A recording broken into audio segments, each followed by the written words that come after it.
emotions are like a smoke detector. When my smoke detector goes off, it does not mean that there is a raging fire in the kitchen and I should immediately run outside and call 911. It might mean that I burned some toast.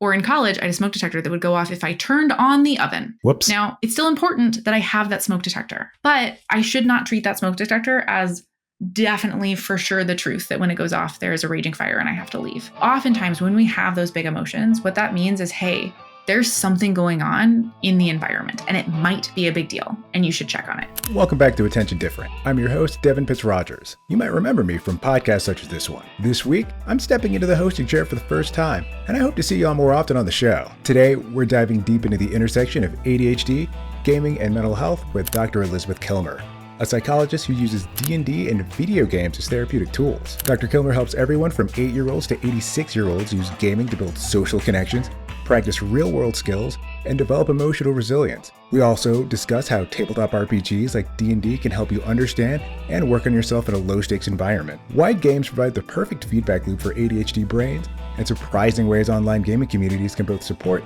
and challenge neurodivergent folks. Plus, we tackle the tough stuff, from rejection sensitivity and emotional dysregulation to finding your people in a world that doesn't always understand how your brain works. Whether you're a hardcore gamer, tabletop RPG curious, or just looking for new ways to embrace your ADHD, this conversation will change how you think about play, community, and radical self-acceptance. Let's get into it.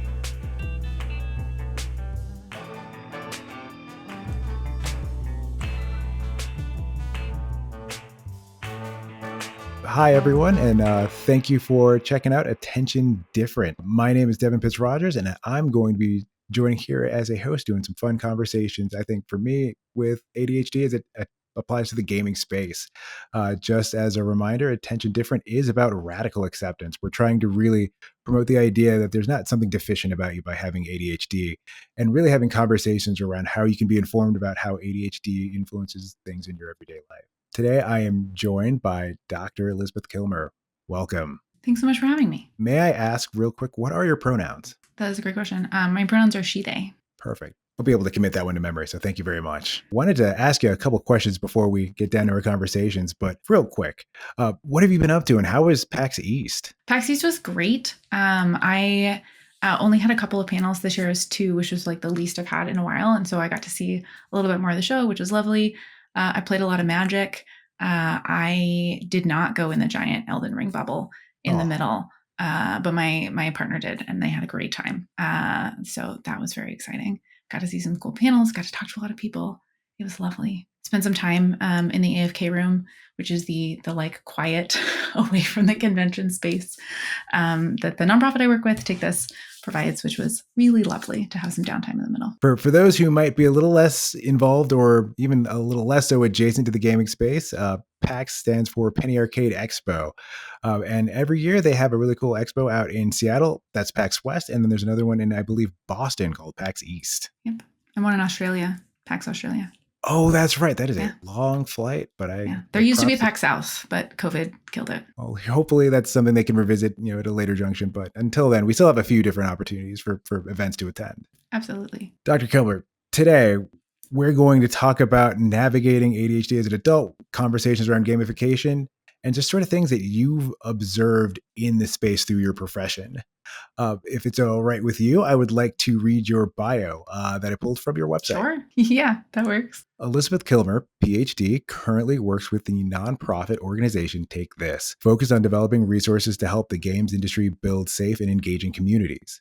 In addition to her work with Take This, Dr. Kilmer developed a comprehensive training program on the use of applied games, with tracks for educators, therapists, and community members. She co-authored the book Therapeutically Applied Role-Playing Games, The Game to Grow Method, and has supported the use of digital games like Minecraft and interventions with neurodivergent youth. Dr. Kilmer has extensive teaching and public speaking experience, with talks featured in conferences in the US and internationally.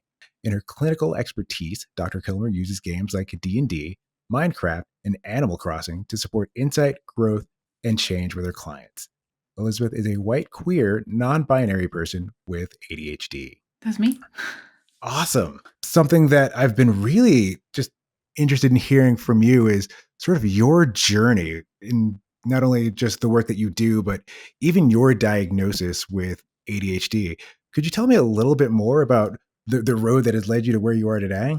Absolutely. So I was one of the lucky ones, lucky with a little bit of an asterisk, who was diagnosed relatively early in life. So my brother and I were both the kind of classic bouncing off the wall humans, and the ADHD humans. And so I got assessed and diagnosed when I was 12. And a lot of the kind of focus around kind of treatment and learning about ADHD was primarily school focused, which was an amount helpful. I was really, really grateful for the support, both in terms of like study habits and those kinds of pieces, as well as access to medication that kind of my parents and doctors provided. But I am kind of one of the ADHD humans who does pretty well in school settings, in that like there are pretty clear expectations. I really like learning. My threshold for what I find interesting is really low, which means even classes that I might not generally care about the topic, like there's something that I can find interesting. And so a lot of kind of my coping skills around school were like, be really, really busy, because if you're really, really busy, you've got to be doing something towards some project at kind of every minute of the day. And so I would work really, really hard and I kind of burned myself out. But with school, you have some built-in breaks, right? Like you've got a winter break and you've got a summer break and you've got spring break.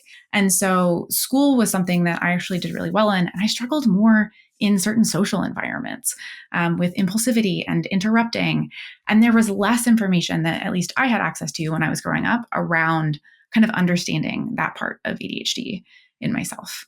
And then when I graduated high school, because of some kind of medication scares that happened in my family, I was told that like, oh, you don't have ADHD. You actually are just anxious 2 weeks before I started college, which is not when I would recommend a revocation of an ADHD diagnosis.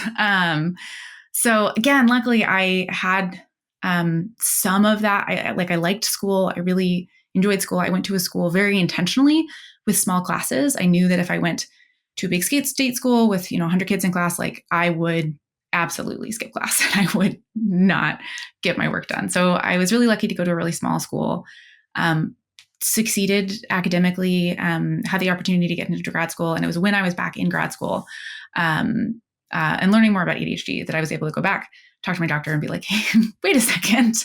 I was actually able to pull that report from when I was younger and go like, oh, wait, this is actually still something that's very, very relevant to my life. And that was something, so kind of in that grad school, I got a little bit more acquainted. Did not start meds again until after I got out of grad school, which was probably not the best timing. Probably would have been a little bit helpful during graduate school, finishing that dissertation. But yeah, that was a space for me. And I think in graduate school was the first time I really learned about some of the social challenges that happen in ADHD. It was really helpful to kind of make sense of that. It wasn't that I was just kind of an annoying person, that was something that some of those pieces around interrupting or missing social cues because I got distracted, or talking really loud or really fast, or not being able to always finish my sentences because there was something else. Like I was kind of thinking it as I was saying it out loud, was something that was common for people with ADHD. Everything you said definitely checks out. I'm glad that you were able to get that diagnosis when you were younger. I know myself and my partner and plenty of other friends that I've made along the way, we've all had these more formal diagnoses as adults. I know I, for example, didn't get one until 32. Absolutely. And that's honestly, so I work with Respect Psychological Services, which is the private practice that my spouse and I own. And then we have some amazing clinicians that work with us as well. A lot of what we do is focused on diagnosis and treatment for adults with ADHD and autism, especially late diagnosis. Because that's something you see really commonly, especially for individuals who are like succeeding in terms of like, oh, you have a job and you've had successful relationships and you have friendships, or you have a spouse, or you have kids. There's this idea that, oh, well, like you probably don't have ADHD. Like it's 2025 and there's still this idea that like, oh, you were good at school, so you probably don't have ADHD, which is incorrect. Absolutely. And as a part of that, I've even had friends where they've talked to a psychiatrist, one that's provided through insurance, and they've gotten that very reductive, well, we all have ADHD. What you're describing sounds normal. And so they are forced to find ways to struggle on their own and have to find resources to basically be able to manage their symptoms better. But they aren't getting help if they're not talking to the right people. Absolutely. And that's something that's also further exacerbated if you don't kind of look like someone with ADHD, right? A lot of the research, this is changing, but a lot of the research has historically been done with like white men. And so if you're not a white cis het man, you may be less likely to get access to that diagnosis, especially if your symptoms are kind of less distressing to other people. So if you're more inattentive type, that may be missed. On the opposite side, right? If you are especially like a BIPOC individual and you are loud and you are interrupting people, you are more likely to be labeled as like a problem or be given more of like an oppositional defiance disorder or a behavioral diagnosis. Even being called lazy by teachers or professors, which was definitely one of my Absolutely. experiences. Yeah. But I think it's important that we have these conversations. I've found that more people tend to thrive when they can have these open discussions around neurodivergence and having ADHD and being able to compare notes and seeing what might work for them versus what doesn't. Absolutely. It's hugely helpful. And we also see, so I do trainings for game studios and companies, and we talk about, accommodations for ADHD and autism. And one of the things that always comes out in that conversation when we're talking about accommodations is I will often talk about parents in like the early days of the pandemic who might have needed shifted working hours. Would we have said that those parents are less dedicated to their job or they cared less or they were less good workers? And people are like, of course not. They're just parents who had different needs. And so being able to pull that in and say, yeah, and somebody who has ADHD who might need to be able to have a little bit of a flexible working time, or maybe needs to have kind of an hour window for when they can show up at work. Doesn't mean that they are not dedicated or they don't care. There are plenty of accommodations that help individuals with ADHD that help anybody as well. That is something that I was absolutely curious to hear more about, and just some of the work that you've done with those trainings. Just understanding, what sort of things have you observed going into those workshops, and have you seen, some real meaningful change with the culture, afterwards? Yeah, that's a great question. So, unfortunately, I haven't ever had the opportunity to kind of like go in and do more like formal assessments of workplace culture over time. Mm-hmm. But some of the trainings I've done with Take This have been around kind of neurodivergence in the workplace, as well as we'll talk about kind of burnout and kind of crunch culture in gaming spaces where you've got a massive deadline and everybody is working way too many hours for way too long to make it happen. In the gaming industry, as well as several other industries, they're considered kind of passion industries. So there's this idea that you should care more and you should work harder, and it's not just a job, it's very much closely part of your identity. And that can make any challenges that may show up in any workplace especially hard to navigate, because there is this idea that it's tied into your identity or more of your worth as a person. And so some of what we're focused on in those kinds of trainings is just kind of bringing awareness more to like, how do our brains work and how do we communicate more effectively? And oftentimes the focus is on neurodivergent individuals, so like ADHD or autism in particular. But we will talk about the idea that, clear communication and having clear guidelines or having a clear work schedule, getting clear feedback, getting information about what you should be doing for this next project in writing, and having deadlines and having smaller deadlines are things that are generally good practice for anyone who is trying to get a project done and do well on it. I'm inclined to agree with you on that. I do some consulting in my full-time gig, and that's something that I find myself regularly having to contemplate. Something I was wondering, that now that you've mentioned it, when it comes to those industries where it's considered passion work, how do you reconcile the potential for emotional dysregulation? Because it seems like there'd be more pressure to be grateful for that work. And I would imagine it's probably more difficult to concede that you're tired and that is valid. Yeah, absolutely. And especially when we think about conversations around kind of burnout more broadly, but especially burnout with ADHD, we're often impulsive, right? And excited about things. And we might be really good at saying yes to projects and really bad at understanding how long those projects are going to take. And so that can lead to a space in which we can be overworked. We may also be really kind of struggling to manage our own time, which can contribute to burnout. Being busy is not the only thing that contributes to or leads to burnout, but that's an important part of it. And when you are someone who may already struggle with emotional regulation, or you may also struggle with some certain identity pieces, if you've been, told that you're lazy or that you're not trying hard enough, and now you're in an industry or you're in a job where the job tasks are generally well aligned with your interests, that may allow you to perform at a really high level. However, if there is anything that knocks that down, right? Like maybe generally your job is great, but now you have a bunch of paperwork that is really, really mind-numbingly boring that you have to catch up on, or you are sick, or there's something else going on in your personal life that just lowers your general capacity, there may be a lot of fear around your level of performance dropping even a little bit, because this may be one of the first times in your life where you have felt like you are truly getting to contribute, you are truly thriving or succeeding. And so that can feel really, really scary if that's threatened. What would you say are some, I guess, even just some good initial first steps for folks to maybe recognize that and be more conscious about things that they can sort of bake into their daily schedules and routines to try and prevent just getting to that stage? Absolutely. So I come from kind of an acceptance and commitment background, or an ACT background, which is a type of cognitive behavioral therapy. And one of the things that can be really helpful is mindfulness. Now, before everybody on this podcast just like checks out and goes, I'm not talking about mindfulness again. Like, let me be really clear what I mean. I do not mean sitting in a room in silence and just like letting all thoughts leave your mind. This is not, I'm not one to recommend that. When we're thinking about mindfulness, often the core of mindfulness is having more kind of present moment awareness. So being aware of what is happening in this moment, in our brains, in our bodies, in the environment, and being able to notice that without becoming fused or attached to that. That doesn't mean we don't experience our emotions, but it means that we're not generally as overwhelmed by them. So I might notice in this moment, if I am engaging in this podcast mindfully, I might notice that my heart rate is a little bit elevated because I'm excited, but I'm also a little bit anxious, right?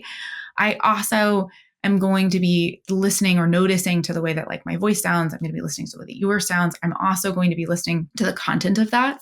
I might also notice that as you're talking or as you're asking a question, there may be some thoughts that are showing up. And some of those thoughts might be, oh man, I really hope they ask this question, or I really hope this question isn't asked, or, oh, how am I going to handle this topic as it comes up? And if I'm engaging mindfully in that moment, right, I'm going to notice those thoughts. And then I'm going to, okay, those thoughts are allowed to exist, but like I'm going to refocus my attention on coming up with my response to your actual question, as opposed to 3 questions down the line. I'm going to notice that I'm feeling anxious, and I might take steps, right? Like I might make sure I'm taking some deeper breaths, or I might pause before I answer the next question, but I'm not going to get necessarily caught up in that anxiety or let that anxiety define what is happening in this moment. So mindfulness can allow us to really connect with and get in touch with our thoughts and our feelings without becoming stuck in them. And when we get stuck in those thoughts or those feelings or those identities, right? This idea of like, oh, I am I'm a good coworker. Well, if I do something that is maybe not a good coworker thing to do, my brain's going to start freaking out because, well, am I not a good coworker anymore? Am I a bad coworker? Or did that thing actually not have the impact that it looks like it did on the front end? And so being able to practice and engage in that mindfulness can be really helpful. Now, building up those skills of how I notice what's happening in the moment, that is where things like, kind of practiced or led breath work, yoga, mindful meditation, those kinds of pieces and skills can come into this. And so there's some great exercises like leaves on a stream is a really classic one where you can practice it over time. I will say, just like anything else, like mindfulness is a skill.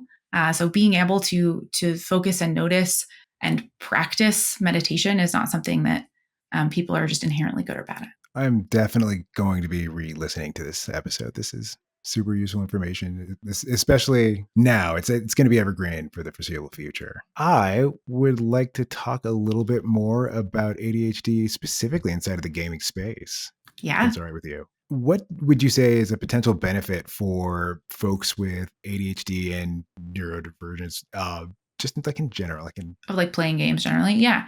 So it's important to note that games is a giant category, right? And so I can talk some about certain specific games or certain types of games. But when we're talking about like games generally, like checkers is a game, World of Warcraft is a game, Call of Duty is a game, Elden Ring is a game. And they're going to have different ways that players engage with them, and they may have different benefits or potential challenges that can show up in those spaces.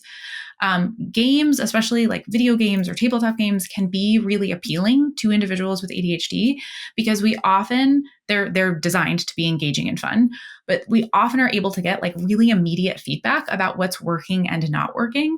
They can really scratch that itch that we have for kind of novelty as well as mastery. games are generally designed with some kind of onboarding process. And the onboarding process is fun, right? Oftentimes when we are learning a skill, it's not fun. When you're practicing chords over and over and over, or you are, practicing scales on an instrument, that, for me at least, is often not inherently fun. So games often have this kind of tutorial or this space where even as you are starting to learn the skills, you're doing so in a fun way. And so that can be really beneficial, especially when we're thinking about challenges that individuals with ADHD may have around things like frustration tolerance. If something is fun, if it is engaging, and if the consequences for failure are low, we may be able to better tolerate frustration. We may be able to better tolerate failure and continue to persist on a challenging task. Honestly, you nailed that. I've done a little bit of tabletop role-playing games. Obviously, I play video games as well, and occasionally card games. And I'm kind of curious to hear your take on, I guess, just your experiences, I think, specifically with D&D. I know that you've done therapeutically applied sessions. And I was, obviously, I can understand what those words mean, but I'd kind of like to understand a little bit more about, what your findings are during that. And I mean, it says here, you've done that with ages 8 through 86, and there's so much learned between those years. I don't even fully really know where to begin. Absolutely. So when we're talking about therapeutic applied role-playing games and TTRPGs, which, D&D, Pathfinder, there's not any particular system that I would say like this one is perfect holistically and this one is not. I use D&D a lot, in part because it is a system that a lot of people are familiar with. Even if they're not familiar with the system itself, they're familiar with the name. And so when we're trying to bring people into new spaces, sometimes it's helpful to be able to do something that people at least have some level of familiarity with. TTRPG groups or TRPG groups, the applied groups, oftentimes what we're doing is we're taking kind of established therapeutic methodologies or practices, and we're kind of marrying those in with games.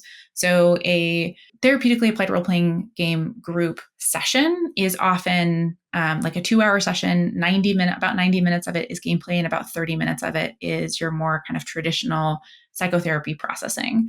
Some people think that the therapy part is just in that last 30 minutes, which is not the case. We're also baking it into the game itself. So if you're familiar with TTRPGs at all, they are a collaborative storytelling game that has some structured rules. It has some luck involved, right? Like rolling die, and higher numbers or lower numbers can help determine the outcome. They're also collaborative. So the players around the table, as well as the GM, the game master, or the facilitator, are working together to kind of make a story or an outcome happen. And in this space, right, we've got a couple of things that we love for any kind of therapeutic opportunities. One of those is this opportunity for collaboration and engagement. We have opportunities for getting to try out things where the stakes are really low. If you absolutely mess something up in a role-playing game, like, you're not going to get fired from your job, right? You are unlikely to have just a friendship just crumble into pieces. I'm not saying it can't happen, but it is significantly less likely. And so games themselves, and especially these kind of collaborative role-playing games where the GM is able, or the therapist is able, to kind of decide how the environment responds to you and your character's behavior, create really nice opportunities for that. You also have incredible opportunities for perspective taking, both between you and this character that you are playing. This character is both you, but also not you, as well as the other players and their characters around the table. Okay, that's pretty cool. I've done very little DMing, and the only DMing I've done is for a tabletop called Mothership. So the outcomes there are very different. Doesn't go well for the players like 98% of the time. One thing that we also have noted here is just the workshops that you've run on improving resilience in communities. And I was wondering, because I know that's talking about predominantly online spaces, but before we kind of shift to that, I was wondering how that can also be applied with D&D sessions, because it sounds like it's also kind of helping people be maybe less anxious or avoidant towards certain things. Yeah, this is a space where the research is still really emerging. So there was a little bit of research that happened in the 80s. Then there was the Satanic Panic, where everybody freaked out that D&D was like real magic and Satan worshiping. It's not. If you've ever played a D&D game, that becomes very, very clear that it's not that. But it's just been in really the last decade or so that we've started to see this greater resurgence of research in this space. One of the things that can actually make the research go a little bit slower is that this is a methodology that can be really flexible. So you mentioned I've run groups with ages 8 to 86. So some of the first groups I ran were with children who'd experienced trauma between the ages of like 10 and 13. I've also run groups with military veterans who were in treatment for anxiety and depression and substance use and trauma. So when we see this kind of really wide applicability, it can make it harder to do some of the kind of clinical controlled trials that we might expect for some of the research. But we are starting to see really positive benefits around kind of social connectedness and this building of confidence around being able to engage and connect with other people. And some of that can be because you are literally building this group and being able to connect with this group as these sessions happen. When I ran groups for vets, like they'd go to lunch together, all together after the therapy group.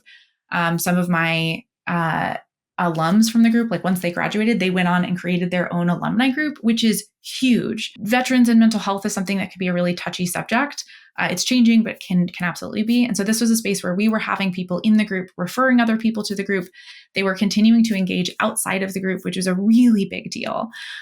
When we're thinking about mental health related challenges, whether that is ADHD or depression or anxiety or trauma, those can be really isolating. We can find ourselves having a harder time connecting with people, having a harder time keeping up with people. And so rebuilding both social connections, but also confidence in our ability to build social connections can be in a huge part of increasing that kind of mental resilience and well-being. And so having the opportunity to build skills in that space as your GM, right? I have the opportunity to be able to create challenges that are kind of within your window of tolerance, that are within your kind of skill level or just above. For example, if someone is working on being able to advocate for themselves or for others better, right? We might have a situation in which like zombies are trying to attack a town and you have to convince the leader of the town watch that they should take you seriously about this zombie attack, right? They're sitting there telling you there hasn't been a zombie attack here ever. There definitely aren't zombies coming. That's definitely not a thing that's happening in my town. And you have to be able to convince them that yes, this is happening and like you do need to take this seriously. So we create these opportunities for these kind of low stakes practice of those skills, which allow people to both practice those skills, but also build up their confidence. When people have had kind of trauma or negative things happen in their life, especially around traits that may be associated with things like ADHD, it may not just be that you don't have those skills. It may be that someone has the skills, but there have been enough mistakes or challenges in the past where their confidence in those skills is just tanked. You know, I haven't said it here before because it's the first time I've hopped on as a host, but I tend to consistently harp on the importance of having in-person community. And it sounds like that's absolutely something that's helpful for folks, not only to understand their ADHD, but to actually embrace those parts of themselves because they're no longer viewed as a hindrance when they're around people who might actually understand them a little more. Absolutely. I run a panel at PAX and other conventions a lot called Attention Deficit Hyperactivity Dragons, where we talk about tabletop role-playing game and TTRPGs. And one of the really cool things that has come out of that panel is just tons and tons of people coming back and talking about how seen they felt and how heard they felt and how connected they were able to feel and how much kind of like less alone and broken. Some of what we talk about is ways in which you can kind of show up more authentically at that gaming table while also being able to kind of manage and mitigate some behaviors that may be seen as kind of annoying or frustrating. Because there's a space in which, as an ADHD person who, for example, I interrupt a lot, that is a thing that I work on and try to manage, but also is going to continue happening. I know that I'm not interrupting because I don't think that what the other person has to say isn't valuable or that I don't respect them. And I can also acknowledge that that is often the message that may be unintentionally being sent or received. And so being able to, in a gaming space, being able to have conversations that are very normed by the gaming space itself. So in TTRPGs, we often have a session 0 where we talk about safety tools, we talk about consent, we talk about expectations. We can talk about the needs that we may have for that table in a way that is often kind of more explicit and maybe less tied to feelings than kind of typical conversation, where I might say, hey, I tend to interrupt when I get excited.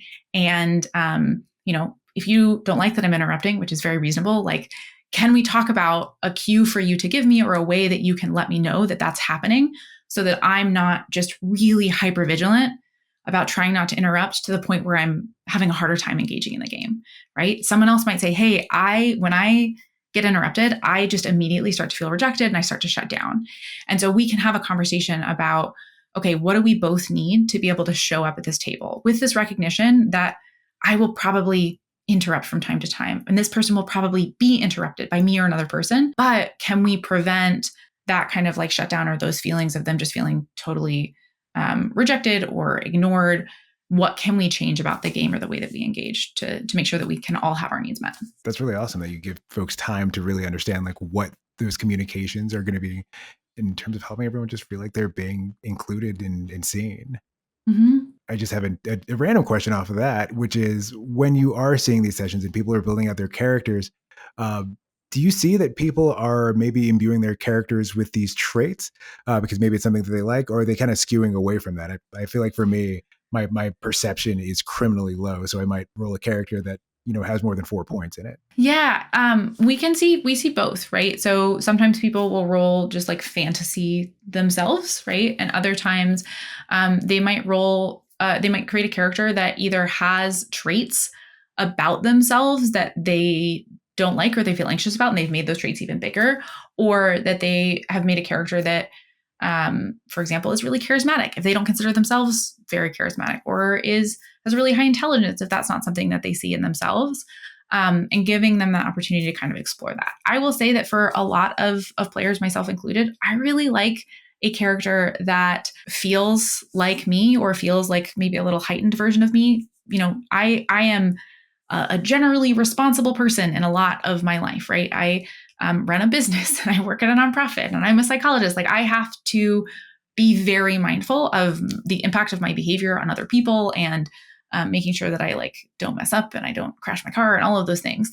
And so getting to go into a game and getting to lean into some of the impulsivity, getting to lean into maybe a little bit of that distractibility through that character in the game environment can be really fun. Getting to, stab first and ask questions later is not something that I would ever do in my everyday life, but can feel very fun to happen in a character. And the consequences, again, are way lower. Oftentimes that distractibility or the impulsivity can be the thing that leads to the funniest stories later that we're the most excited about. During those sessions, I keep just thinking of new things. I'm always curious as to what people tend to enjoy the most. I know for some folks, they're really trying to spam Fireball as much as they can, but for other folks, it might be having conversations with NPCs or asking, these very intricate questions about the world or even the room that they're standing in. And for folks that have ADHD with more of a spontaneous thought process, what do you think folks are kind of getting out of those sessions that they sort of enjoy the most? Both of those things are accurate depending on the person. So getting to be kind of a spontaneous fireball, set everything on fire, as well as getting to really dig into a mystery, right? Like uncovering clues, talking to NPCs, really understanding where that backstory is coming from, coming up with a plan. There are a lot of ADHDers that are like, I'm so good at coming up with plans and I'm just very bad at enacting the plan. And so you might have whole sessions that are more like planning the heist. The nice thing about D&D or other TTRPGs is there's a little bit less of a threshold when you're actually talking about implementation because it's still happening in kind of that game space. You don't actually have to, go to the craft store and purchase the supplies you need and then spend, 10 hours trying to fix your sewing machine to make your project happen. So that is a space that is really nice. What we often find in the therapeutic sessions is the opportunities that people get to really process and reflect and notice the kinds of patterns that they engage with in real life will then show up in that game space. And then being able to kind of look at those patterns with a little bit more of a bird's eye view as opposed to be kind of living it. So you get to kind of notice like, oh, I tend to interrupt more when I'm excited, or if I notice that other people are upset, I really work hard to fix the situation because I'm noticing that I'm becoming uncomfortable by other people's emotions, right? And that's the thing that shows up at work, or that's the thing that shows up at home too. And so getting to have both those opportunities to notice the behaviors that are happening. And because it is a character who's engaging those behavior, it can be easier for us to notice. that kind of hindsight is 2020. Like we have a little bit more distance and space from that character itself. And then getting that opportunity to process and talk about, okay, well, now that I've noticed this about myself, is this something that's working for me? Is this something that works for me in some environments, but not others? And what kinds of skills would I need to develop, or what kinds of boundaries might I need to set for myself or for other people to mitigate the potential consequences of this kind of pattern of behavior? There's really not a lot of other activity, I feel like, where you can use a proxy or a self-insert as a catalyst for sort of that introspection. And I think that's really awesome. Yeah, we see it some in narrative therapy. I cannot journal. I will not journal. That is not me as a person. And so I think having this kind of like live opportunity is really helpful. You also get that opportunity to get kind of feedback and get people to kind of notice. And you can pull in things from narrative therapy or from other modalities into this gameplay experience to adjust for what's the best fit for your clients. That's awesome. With those folks, I'm wondering if that's kind of like a jumping off point. Do they sort of start having more conversations with the people in their lives about the things that they've observed about themselves during these sessions? Do they find that other people are now eager to play D&D, kind of using this as a lens? Absolutely. So for some people, it has been a really good catalyst actually for them to also jump into other types of mental health treatment or therapy, right? Like they may have gotten to the point where they're more comfortable talking about feelings generally, or they may feel comfortable talking about and noticing these patterns. And so it can be a pathway to kind of dedicated individual talk therapy. For some people, it has created opportunities for them to kind of set goals and implement those goals in the real world. At least what we've kind of heard from clients is that it creates a greater level of confidence in communication, as well as kind of that meta communication, that being able to talk about communication with other people in their lives, being able to kind of set boundaries or ask for the things that they need. We've also seen, again, like I said, that alumni group that started. We've seen a couple of those start up. One of the things that I love about this modality is you can bring in people who have never played a TTRPG before. I've had people who have played like checkers, and that was like the game they'd played before they started these groups. And they get to kind of leave that group with enough of an understanding or a confidence in TTRPGs where they could go to a game store and feel more comfortable joining a group, feeling like they had some of the baseline knowledge that they need to get started. That's so cool. I guess for someone who's listening now and they're kind of interested in dabbling in therapeutically applied D&D, how do you recommend someone sort of gets the ball rolling on that? That was a great question. So I would say, don't do therapy on your friends, right? Don't do therapy if you're not a therapist. Of course. So when we're thinking about like the therapist side, I would recommend Therapeutically Applied Role-Playing Games, the book. Get it from the library, or, get it however you want. I don't care. I don't get royalties on it. So read that book would be my first recommendation. I will say that as a therapist who started doing this was something where I, learned how to play the game. I learned how to run the game. And then I was constantly thinking about like, okay, this is the particular modality that I work with. So again, it's pulling a lot from ACT. And then like, how is this going to show up most appropriately for my population? How is this going to show up the most appropriately for my clients and the goals that they have, as well as kind of my style as a therapist. So think kind of being mindful of those pieces. If you are somebody who is not a therapist, but you're like, hey, I think I could still use D&D to like learn more about myself and grow. Absolutely. You absolutely can do that. I put a couple of caveats on it. So I would say that if you are playing a game like with friends, it's totally fine to be like, I'm kind of anxious around spiders. Maybe I want to talk to my GM about, in the past, I've said no spiders. And maybe this time I want to say like, hey, it's okay if there's spiders, but I want to be able to put an X card down, or I want to be able to say like, hey, we have to pause. We have to make the spider smaller. If you're somebody who like, you hear the word spider and you have a panic attack, that's probably not a good space to start, right? Because you are now basically like having your friends engage in kind of therapy with you without their consent and without the training and safety. So when we're thinking about this is like, if it is a topic where you're like, oh, this is the kind of topic I would talk about with a professional, and that's who I would want to get kind of that support moving forward, I would stick to a therapeutic game run by a professional or your therapist. If it's, hey, this is some kind of general growth and well-being that I would like read a self-help book and like learn some more about, that might be something that is appropriate to to work on, right? Noticing patterns about yourself, that is a thing that absolutely you can do. Thinking like, hey, I want to work on being more assertive, or I want to be better about asking for feedback for people. That is absolutely something that is okay.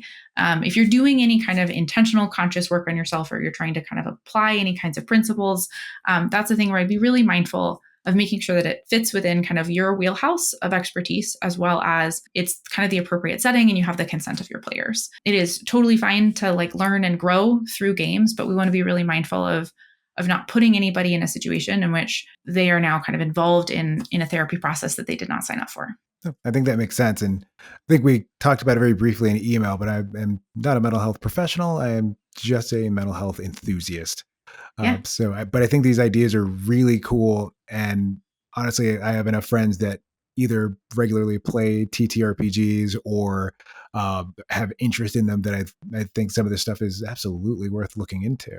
Absolutely. And it's, again, that space where, I don't have to be a therapist to say like, hey, I've noticed that like I get kind of anxious when I have to speak in front of a crowd. And so maybe I want to play a TTRPG, and maybe I'm going to push myself and I'm going to have my character be a bard. And that bard is going to like give speeches sometimes. And I'm going to challenge myself to sometimes like give that speech myself, like give it. I'm going to give the speech as the bard, as opposed to saying my bard gives the speech and then I just roll to see what happens.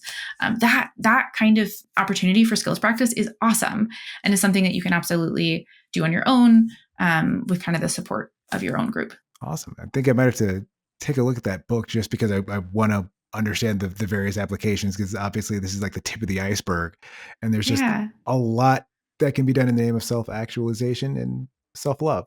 Absolutely. Let's go ahead and pivot just a little bit. Obviously, we're still talking about gaming, but something else that you had talked about, again, kind of coming back to the idea of resilience that we mentioned earlier.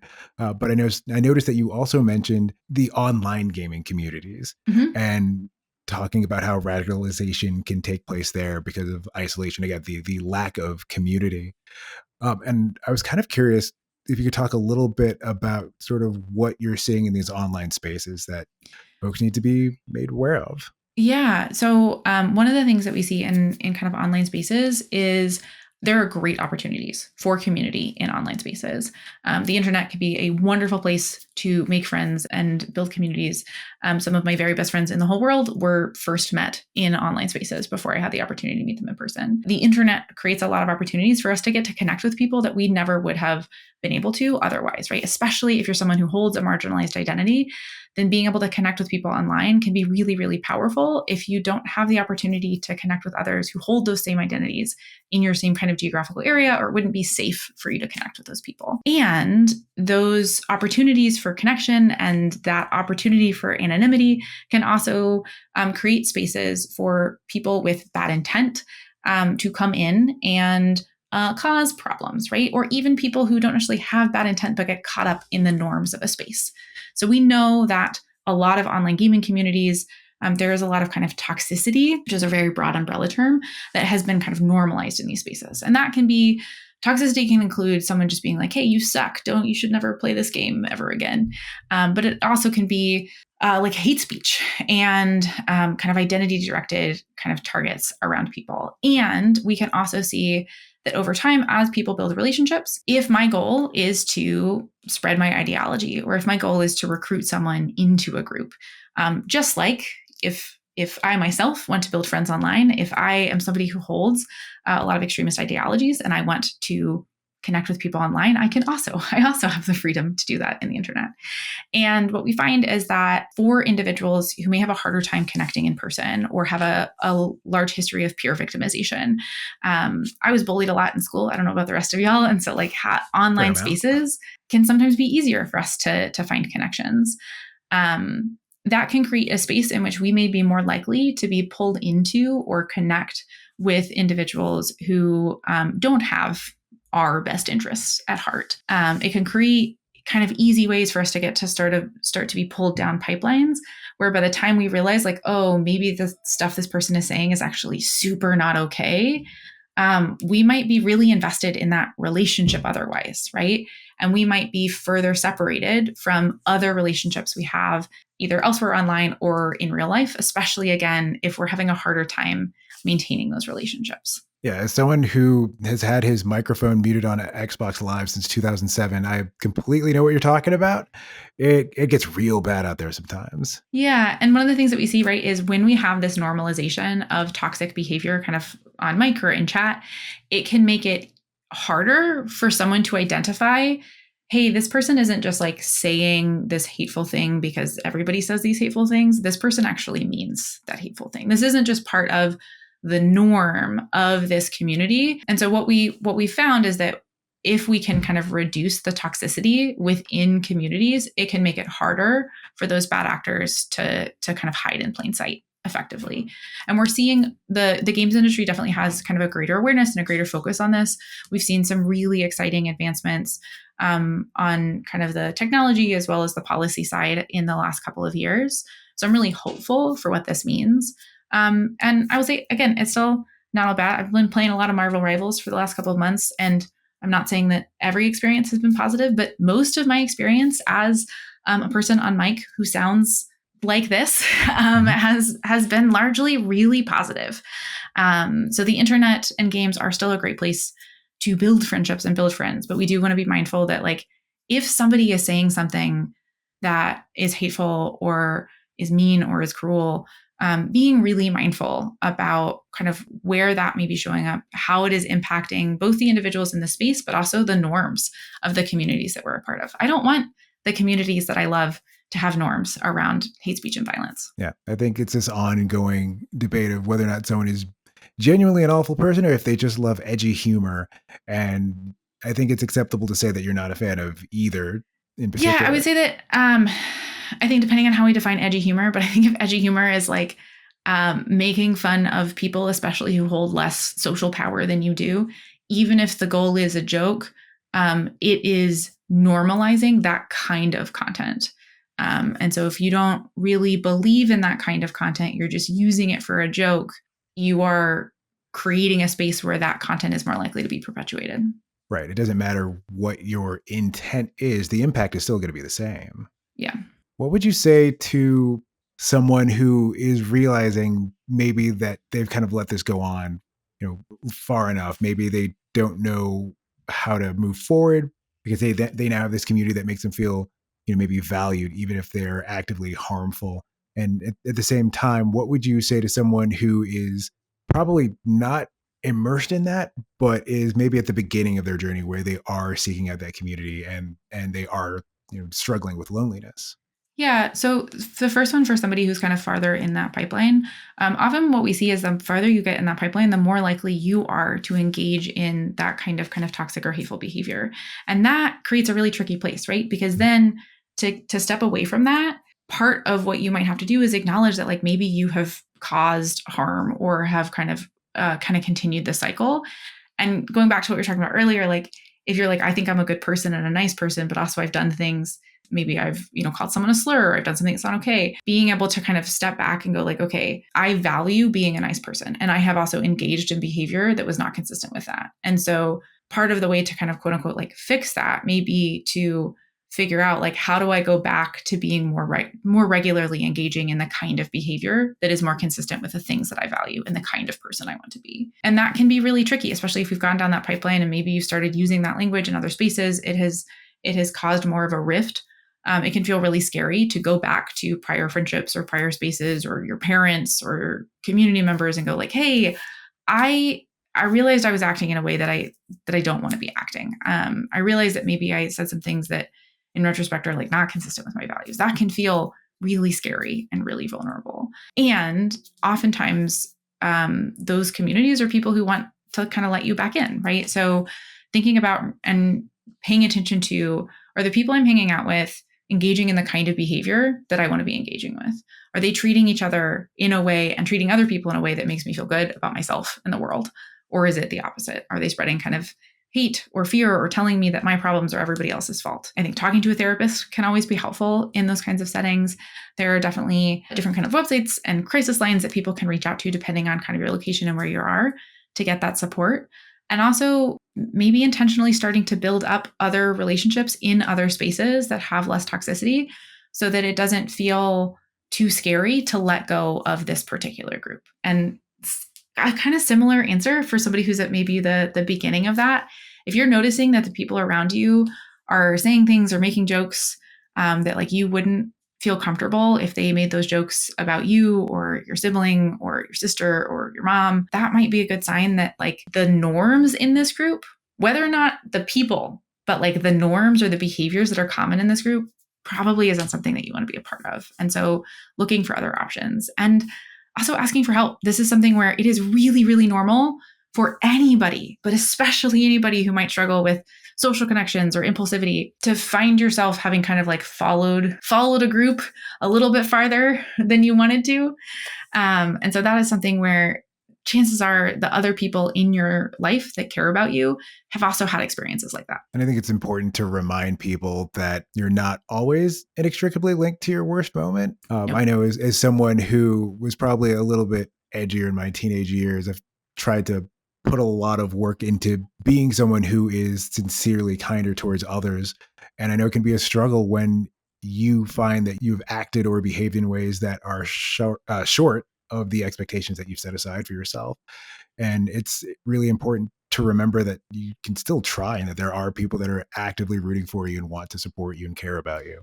I think there is definitely this idea, right, where, okay, if I screw up, especially if I screw up on the internet, like that is going to follow me forever. And I'm never going to be able to like make friends or have relationships or whatever. And I think there are levels of screw up in which that is more likely to be closer to true. Right. Not totally true, but like closer. Mm-hmm. But for most people, right, like there is this expectation that we are going to say things that we learn better from. Like I can think about things that I said when I was, a year ago, but especially in my teens or early 20s, where I'm like, oh man, I made that statement because I did not know how the world works. And I am, now that I have more information, like, wow, I feel bad about that statement. That's part of learning and growing and being in a space in which we have different levels of access to different communication as we get older and different information about how the world works. For most people, right, like you are not so special that the thing that you did is so irredeemable, but everybody else is going to be fine. Yeah, that's the really important thing for most people. I know with me, I know rejection sensitivity is a thing, but I feel like it become more dysregulated when I've disappointed myself. That is probably what makes it a little bit harder for me when I realize that I have hurt someone. And let's be real, it's going to be inadvertently. But even thinking about how maybe I missed a social cue or maybe I perceived things wrong in that moment and trying to understand, but sometimes it can be hard to give yourself that space. I talk about this a lot when it comes to emotions, but emotions are like a smoke detector, right? When my smoke detector goes off, it does not mean that there is a raging fire in the kitchen and I should immediately run outside and call 911. It might mean that I burned some toast. Or in college, I had a smoke detector that would go off if I turned on the oven. Whoops. Now, it's still important that I have that smoke detector, right? But I should not treat that smoke detector as definitely for sure the truth that when it goes off, there is a raging fire and I have to leave. And so oftentimes when we have those big emotions, what that means is, hey, there's something going on in the environment and it might be a big deal and you should check on it. When we think about that feeling of like rejection or fear or discomfort, that usually means, hey, there's something important that might be at risk. And sometimes the way that we handle that feeling of kind of rejection, often when we have those big feelings, when we have that kind of rejection sensitivity, is that we kind of disengage or we avoid or we move away from or we get angry at whatever the kind of perception of like wherever we think that rejection is coming from. And that often is like you grabbing your smoke alarm and chucking it out the window, which like is going to stop the noise in the short term. But it's going to make it much harder for you to get the information you need in the long term. It's going to make it much harder for you to be able to effectively deal with the situation. Now, do I absolutely hate the sound of the smoke alarm? Does it make me want to chuck it out the window? Absolutely. So I might need to build my own skills around how do I deal with this really distressing, really loud noise? How do I make changes in my kitchen? How do I, make sure that I have a pair of like headphones that I can put on if I have to go turn the thing off? Or ask for support. So same thing with that kind of rejection sensitivity is noticing like, okay, when do I feel like I'm rejected? Oh, is it when I feel like I've disappointed myself? Is that when it shows up? Is it when relationships I care deeply about feel like they're at risk? And then how do I want to be able to respond in that moment? Not gonna lie, that is something I'm now currently thinking about exploring in a D&D session. There's a Yeah. lot of potential to understand more about yourself. And part of the reason why I ended up joining this podcast network is because I always have questions about how my thoughts or my behavior or my habits are affected by ADHD in ways that I can learn more about Mhm. myself. Yeah. And I mean, having a character, right? Especially, this is like kind of general thoughts. It's not direct advice to you in specific. None of this is direct medical advice to anybody. It is all for education and Right. entertainment. One of the things you might do, right? If I'm thinking of working with somebody who, when there's kind of any sense of rejection, it is a very, very strong reaction or response. I might have them create a character that is not very much like themselves. And the things that character does that are likely to incite rejection are not very much like what this client does in their real life, right? So that we have this extra further separation from them and this character. And then in the sessions, right, have the opportunity for this character to fail, or for people to just like not be interested or not want to do what this character wants to do. Create kind of some of those opportunities. And then that player gets to practice the kinds of behavior or response they might get to practice in the moment, coping skills or grounding skills to be able to support that kind of mindfulness and being able to notice what's showing up. If somebody has a greater level of tolerance, but is still wanting to kind of build some of their own insight and skills around that kind of sense of rejection, when it is more related to things like them, right? They might play a character that is more like themselves and have some of those same kinds of opportunities, and notice like what kinds of opportunities tend to be more upsetting. Is it when it comes from an NPC that they like, when it comes from an NPC that they don't like, when it comes from another character's player, or another player's character, those kinds of pieces. Honestly, a lot to think about. And I know that I'm going to be sitting with that. I'm going to go tell my partner about this as soon as we're done here. And there's another group chat that she's also in. So she's going to get this twofold because there's just a lot to share and to think about here. Yeah, one of the things I love about TTRPGs is how much opportunity there is for customization, and just the opportunities to get to kind of try out or practice skills or pieces of ourselves that might feel scarier to do in real life. Which is always kind of interesting. I think some people like to see how they would play if they're trying to one-to-one play as themselves. And other times you might, as the phrase is, become a full-fledged murder hobo. But I think sometimes there's areas in between, and it's always fun to learn ways about how you are. I've even noticed now during this episode that I tend to nod when I'm making eye contact or perceived eye contact with someone because I want them to know that I'm listening. Mm-hmm. Absolutely. So, Dr. Kilmer, is there anywhere else that we can find you right now? And is there something that you can talk about that you have coming up on the radar? Yeah. So you can find me at respecpsych.com. Respec, like you are respecing your character. There's not a T. It's not respect. Respecpsych.com. My website is also elizabethkilmer.com. I'm not really on social medias because It's better that hate way. it. But you can find me at both of those websites. I do a lot of work with Take This. Take This does have social medias. You should follow those there. Take This work on most places. Their website is takethis.org. But yeah, those are the main places that people can find me. I will absolutely be at PAX West in Seattle at the end of August. I will also be at Games for Change at the end of June, talking about therapeutically applied role-playing games and the trainings we've done for grief counselors to bring those into grief counseling for adolescents and young adults. Those are the things that I can talk about right now. Those all sound great. Thank you for your continued work in this space and helping people, both young and old, understand a complex array of emotions and neurodivergences. Absolutely. Thank you so much for having me. Of course. My name is Devin Pitts-Rogers, and this has been an episode of Attention Different. Thanks for listening, everybody.